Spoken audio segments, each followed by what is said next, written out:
사랑하는 동국의 성도 여러분, 이렇게 말씀으로 여러분들과 오늘도 만나게 돼서 기쁜 감사를 드립니다. 이 말씀을 통해서 하나님께서 여러분들에게 주시고자 하시는 은혜가 온전히 경험될 수 있게 되기를 바랍니다. 자, 오늘 본문은 민수기 36장의 말씀이에요. 자, 오늘 36장의 말씀은 슬로바스의 딸들에 관한 그러한 문제들로 되어져 있습니다. 슬로바스의 딸들이요, 많이 들어본 이름이죠. 우리가 민수기 27장을 보면 그쪽 므낫세 지파 중에 슬로바스라고 하는 사람이 있었습니다. 그 사람이 뭐예요? 아들이 없이 딸만 낳고 죽은 거예요. 그래서 이스라엘 지파가 땅을 분배할 때 유산을, 아버지의 이름을 이을 아들이 없기 때문에 이 슬로바스는 빼고 유산을 분배하려고 하는 그러한 움직임이 있었습니다. 그래서 이러한 움직임을 이 딸들이 알고 모세와 또 제사장에게 가서 또 이스라엘의 지도자들 앞에서 이것은 부당하다라고 하는 호소를 하게 되고, 하나님께서 이 딸들의 어떤 말을 옳다고 여겨주심으로써 땅을 분배받게 되는 그런 이야기가 27장에 나옵니다. 그러니까 굉장히 진취적인 여성, 믿음으로 하나님의 땅을 얻어낸 굉장히 진취적인 여성들이죠.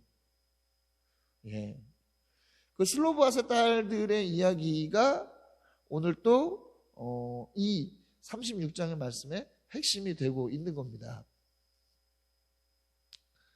그렇다면 슬로바스 딸들의 문제가 어떻게 이 말씀의 중심이 되고 있는지를 한번 좀 단락을 통해서 자세히 한번 살펴보고, 그것을 통해서 우리가 경험할 수 있는 하나님의 은혜, 깨닫게 되는 하나님의 은혜가 무엇인가를 우리가 깊이 생각해 봅시다. 첫 번째 단락입니다. 1에서 4절이에요. 1에서 4절, 슬로바스 딸의 문제입니다. 슬로바스 딸의 문제. 자, 길르앗 자손에 속한 요셉 지파, 요셉 중에서 므낫세 지파, 길르앗 자손에 속한 가문의 우두머리들이 나와서 모세와 이스라엘 모든 지도자들에게 말하는 그러한 장면이 본단락에서 등장합니다. 뭘 말하고 있느냐? 민수기 27장에서 부여된 이 슬로바스의 딸들의 토지, 이 슬로바스의 딸들에게 돌아간 이 토지가 만약 슬로바스의 딸들이 결혼하면, 다른 지파의 사람들과 결혼하게 되면 이거 어떻게 되느냐? 그런 문제를 지금 이야기하고 있는 거예요. 왜 이런 문제를 이야기합니까? 당시에는 남자와 여자가 결혼을 하면 이 경제의 중심이 어디로 옮겨가요? 남편에게로 옮겨갑니다. 그렇기 때문에 부인이 결혼할 때 유산으로 가지고 온 이 땅도 뭡니까? 그 남편의 소유가 되는 것이죠. 그 남편의 소유가 되는 거예요. 그렇기 때문에 슬로바스 딸들이 다른 지파와 결혼을 하게 되면 어떻게 됩니까? 므낫세 지파 길르앗 자손에게 분배된 이 땅이, 그 몫으로 분배된 땅이 뭡니까? 다른 지파에게로 넘어가는 일이 생기게 되는 것이에요. 이들은 그러니까 자신들에게 부여된, 자신들에게 허락된 이 땅이 축소되는 것을 경계하고 지금 두려워하고 있는 것입니다. 우리가 단순히 생각해 보면 이미 줘놓고 이렇게 째째하게 구느냐, 뭐 줘놓고 이렇게 나오느냐 생각할 수 있어요. 조금이라도 더 땅을 갖고 싶어서 이렇게 하는 것이냐, 뭐 쉽게 생각할 수 있습니다. 그러나 지금 이 길르앗 자손에 속한 우두머리들, 길르앗 자손에 속한 가문의 우두머리들이 이야기하고 있는 이것은요, 굉장히 뭡니까? 중요한 그러한 요청이라는 것이에요.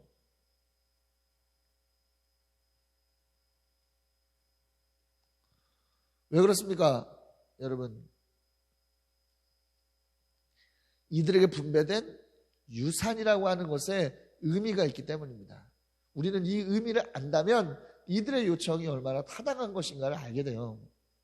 자, 그렇다면 이스라엘 백성들에게 분배된 유산이라는 것의 구체적인 의미는 무엇이냐? 여러분, 전제는 이것입니다. 땅은 하나님의 것이에요. 땅은 하나님의 것입니다. 아무리 이스라엘 백성들에게 비전의 땅으로 분배되었다고 하더라도 본질적으로 땅은 하나님의 것이에요. 우리가 왜 왜 이들의 어떤 그런 요청이 부당하게 느껴지냐면, 땅은 점유한 사람의 소유, 그 땅을 점유한 사람의 소유라고 하는 상식, 우리만의 상식이 굉장히 머릿속에 팽배하게 들어있기 때문입니다. 네, 팽배하기 때문이에요.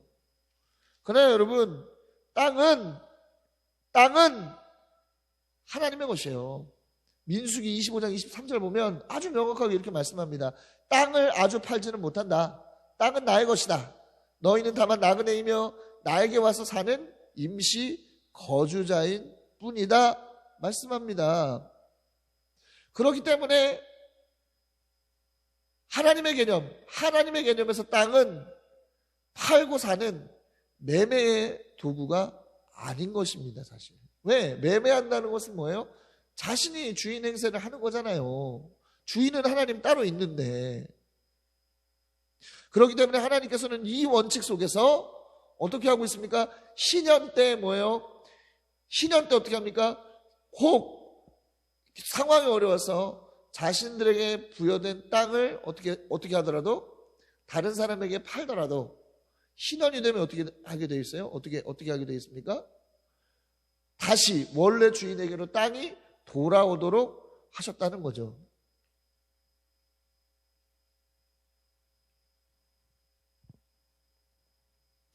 하나님의 이 땅은 그러니까 뭐예요? 종신토록 매매할 수 없는 거예요. 네. 하나님께서 주신 유산은 어떻게 하는 것입니까? 그렇기 때문에 보존되어져야만 하는 그러한 특성을 갖고 있는 거예요. 신명기 19장 14절, 27장 16절, 잠언 22장 28절, 23장 10절을 보면 경계석에 대한 이야기가 나옵니다. 경계석을 옮기면 안 된다. 이게 바로 이 얘기예요. 누구의 소유다라고 하는 경계석이 이렇게 땅마다 있는데, 그렇죠? 이 경계석이 옮겨졌다는 건 뭡니까? 뭔가 매매가 됐다는 이야기를 하고 있는 것이죠. 그리고 또 뭐예요? 양심 없이 이웃 몰래 경계석을 이렇게 쓱 옮겨놔서 자신의 땅이라고 주장하는 그런 일도 있을 수 있지 않습니까? 이 경계석을 움직이지 못하게 합니다. 그래서 무슨 말이냐? 하나님께서 분배해 주신 이 땅, 유산으로 받은 이 땅은 어떻게 되는 거예요? 하나님께서 주신 것이기 때문에, 그리고 하나님의 소유이기 때문에 어떻게 하는 거예요? 인간 마음대로 왔다 갔다 할 수 없는 겁니다. 이 원칙에서 본다면 결혼을 통해서 분배된 땅을 잃어버린다라고 하는 것은 하나님께서 정하신 이 원칙과 어긋나는 거예요. 또 한 가지 의미가 있는데 무엇이냐면 땅은 하나님의 선물이자 각 지파에게 주신 권리잖아요. 하나님께서 분배해 주신 땅만큼 뭡니까? 그 안에서 공동체가 살아가고 그 안에서의 삶을 누리고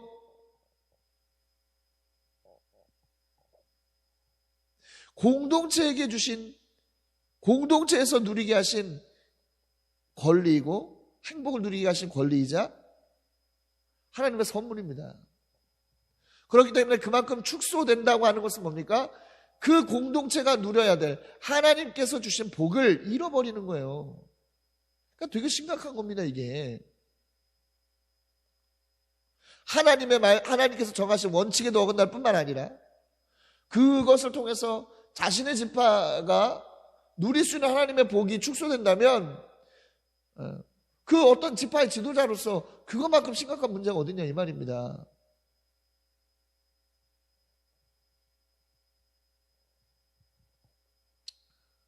또 한 가지가 있어요. 하나님께서 정하신 이 원칙이 무너지게 되면 어떤 일이 일어나죠?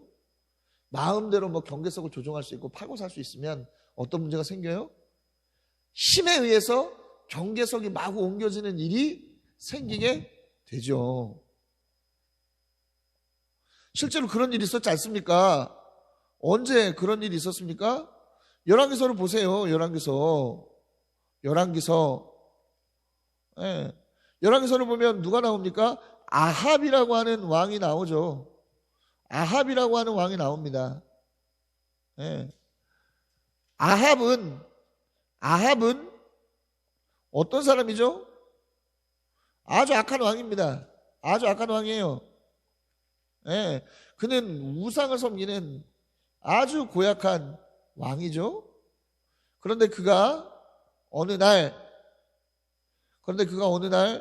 뭘 하기를 원해요? 나봇이라고 하는 사람의 포도원이 탐났어.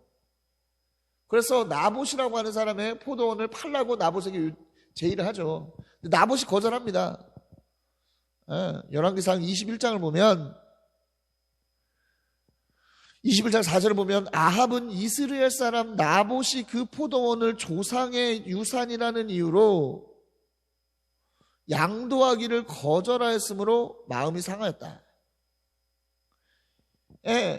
이 나봇이라고 하는 사람은 뭐예요? 하나님께서 정하신 이 뜻에 따라, 하나님께서 정하신 이 법칙에 따라서 어떻게 하는 것입니까? 팔지 않죠. 왕의 요구라고 하더라도. 그래서 어떤 방법을 씁니까? 이세벨이 그 아합의 부인 이세벨이 어떤 방법을 쓰죠?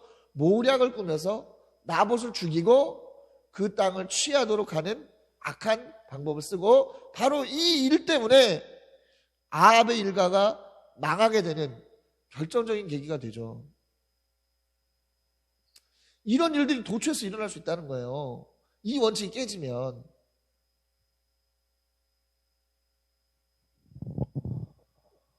생각해 보세요. 결혼이라고 하는 것으로, 그죠? 마구 정략적인, 그러니까 딸만 있게 되는 경우가, 뭐 슬로바사 딸들만 있겠습니까? 앞으로 이 이스라엘 역사가 진행하다 보면 딸만 남기고 사람이 죽는 경우가 부지기수 일어날 텐데, 그죠? 각 지파에서 막 이런 사람들끼리 어떤 정략적인 결혼들이 일어나고 이러면 어떻게 되겠습니까? 하나님께서 정하신 어떤 그런 이스라엘의 경계석들이 계속적으로 무너지는, 이런 하나님의 원칙이 무너지고, 그렇죠?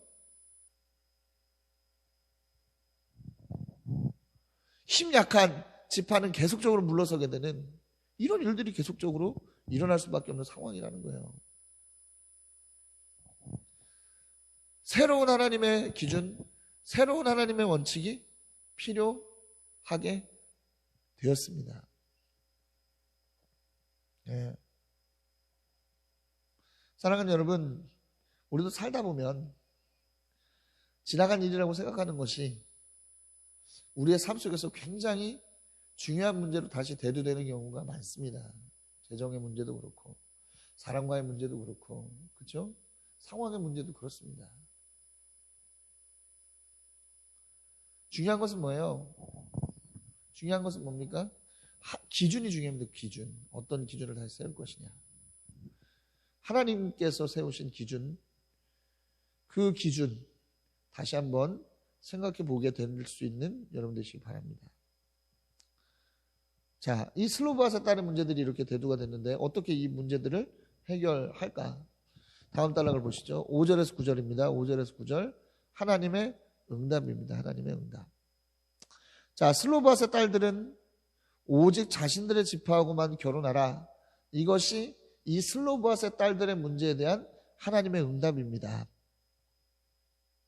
그래서 또 새로운 기준이 탄생해요. 어떤 기준입니까?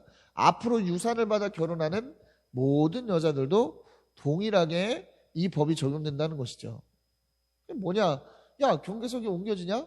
그러면 너희 지파 안에서 결혼해라. 같은 지파 안에서만 결혼해라. 아주 현명한 그러한 응답이시죠? 현명한 응답입니다. 예. 그러면 다른 지파에게 그죠? 그 땅을 빼앗길 이유가 없지 않습니까? 계속적으로 그 지파의 소유가 되는 것이기 때문에 아주 현명한 그러한 말씀이라고 하실 수 있어요. 이 뭡니까? 하나님께 답이 있다는 것이죠. 결국은 우리 인생의 가장 현명한 답은 하나님께 있다는 거예요. 사람들끼리 고민하는 것은 싸움밖에 안 돼요. 사람들끼리 고민하는 것은 뭐밖에 안 됩니까? 네, 논쟁밖에 안 됩니다. 논쟁밖에 안 돼요. 여러분 보십시오. 지금 일어나고 있는 이 코로나의 문제를 다루는 것도 사람들끼리 설왕설래하니까 뭐만 생겨요? 다툼만 생기고 분란만 생기고 분쟁만 생기잖아요. 하나님께 맡겨드리면 분쟁할 일이 뭐 있습니까? 하나님께 묻고 하나님께서 답하신 대로 행하면 뭐 분란 있고 분쟁 생길 이유가 뭐가 있냐 이 말이에요. 하나님께 답이 있으면 여러분 기억하십시오. 자, 이 판결이 현명한 이유가 또 있습니다. 뭐냐면 땅을 매개로 한 공동체적 연대가 강화된다는 거예요. 보십시오. 결혼은 남녀의 연합이죠. 그러니까 연합의 측면에서 본다면, 그죠? 같은 비전 안에서 뭡니까? 계속적인 공동체적 연합이 일어날 수 있게 된다는 것을 말한다는 것이죠. 어떤 정략적인 이해관계가 아니라.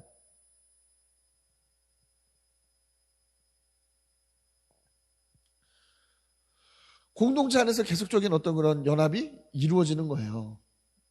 같은 지파, 같은 비전의 땅을 누리는 지파들 안에서 뭡니까? 계속적인 연대가 일어나는 거. 여러분, 공동체 안에서 연합은 중요합니다. 각자가 서로 다른 생각을 가지고 공동체 안에 머물면 그렇죠. 분쟁이 생기죠. 그러나 뭐예요? 같은 뜻, 같은 생각, 같은 마음으로 합하면 우리를 통해서 하나님의 일들이 놀랍게 일어나는 아주 강력한 도구가 될 수 있음을 우리는 기억해야만 하는 거예요. 여러분, 굉장히 지금 이 시대가 네트워킹을 요구합니다. 강력한 네트워킹을 요구해요. 혼자서 크는 게 아니라 네트워킹을 요구하는데, 예, 네트워킹 어떻게 보면 연합 아니겠습니까? 연합. 근데 여러분, 비전과 상관없는 연합은 의미가 없어요. 같은 비전 안에서 연합하는 것입니다. 공동체라는 것은 뭐죠? 같은 비전 안에 모인 사람들이죠. 그렇기 때문에 더욱더 강력한 연합의 어떤 모습이 필요하다는 것을 기억하시기 바랍니다. 자, 아무튼 하나님의 응답을 통해서 므낫세 지파는 더욱더 강력한 연대를 이루게 됐고, 그렇죠? 이스라엘은 더 강력한 지파별 연대를 이루게 됐고, 또 그것을 통해서 뭡니까? 그들에게 부여된 비전의 땅이 온전해지는 그러한 은혜를 경험했어요. 하나님께 답이 있습니다. 하나님께 답. 여러분 기도하십시오. 여러분들에게 주어진 문제를 놓고 기도하십시오. 여러분들 상황을 놓고 기도하세요. 그럴 때 하나님께서 놀라운 은혜의 여러분 응답을 여러분들이 허락하실 것입니다. 이라는 은혜를 경험하신 여러분 되시기를 그리스도 이름으로 축원합니다. 자, 마지막 단락입니다. 10에서 13절 슬로바세 딸들의 순종이에요. 자, 슬로바세 딸들은 순종합니다. 그래서 자신의 지파의 남자와 결혼해요. 여러분, 하나님의 말씀, 하나님의 뜻을 따르는 것은 중요합니다. 하나님의 기준이 정해져도 따르지 않으면 그 기준은 무용지물해지는 거 아니겠습니까? 따라야 되는 거예요. 그래서 믿음은 행함이 없으면 죽는 겁니다. 사랑하는 여러분, 하나님의 말씀대로 행한다고 할 때 많은 걸림이 있죠? 여러분 생각해 보세요. 만약 슬로바세 딸들이 뭐 자신의 지파가 아니라 어떤 다른 지파, 레위 지파나 뭐 유다 지파나 뭐 이런 지파의 남자를 이미 흠모하고 있다고 생각해 보세요. 얼마나 날벼락입니까? 하나님 사랑도 마음대로 못합니까? 항의할 수 있죠. 내가 이 땅을 버리고서라도 내가 내 마음대로 하겠습니다. 이럴 수 있는 거예요. 그러나 슬로바세 딸들은 그렇게 하지 않았다는 것이죠. 왜? 이것이 하나님의 뜻이기 때문이기도 하고 하나님의 뜻이 뭐요? 하나님의 뜻의 의미를 알기 때문에 순종하는 것입니다. 사랑하는 여러분, 하나님의 말씀대로 순종하는 것이 우리에게 가장 유익한 것이라는 것을 여러분 기억하세요. 내 마음이 원하는 대로 가는 게 아닙니다. 요즘 세상은 더더욱 내 마음대로 가라, 내 마음이 가는 대로 가라고 이야기해요. 내가 신앙의 기준이 되라고 얘기합니다. 하나님의 말씀을 말하지만 하나님의 말씀이 아니라 내 마음이, 내 생각이, 내 뜻이 내 신앙의 기준이 되라고 계속적으로 이야기하는 시대를 살아가고 있어요. 그러니까 여러분, 하나님의 뜻, 하나님의 말씀대로 행하는 사람들이 우리는 되고자 해야 되고 그것을 향한 몸부림이 우리 가운데 있어야 되는 줄을 믿습니다. 바라기는 우리 안에 하나님의 뜻대로 행하는 일들이 온전히 일어날 수 있게 되기를. 이들의 순종을 통해서 또다시 새로운 이스라엘 안의 기준이 세워지게 되었다는 것을, 공동체도 온전해질 수 있었다는 것을 여러분 기억하시면서 말씀을 늘 가까이 하고 순종하는 그러한 일에 힘쓰는 여러분들이 되시기를 그리스도 이름으로 강력하게, 정말 강력하게 축원합니다.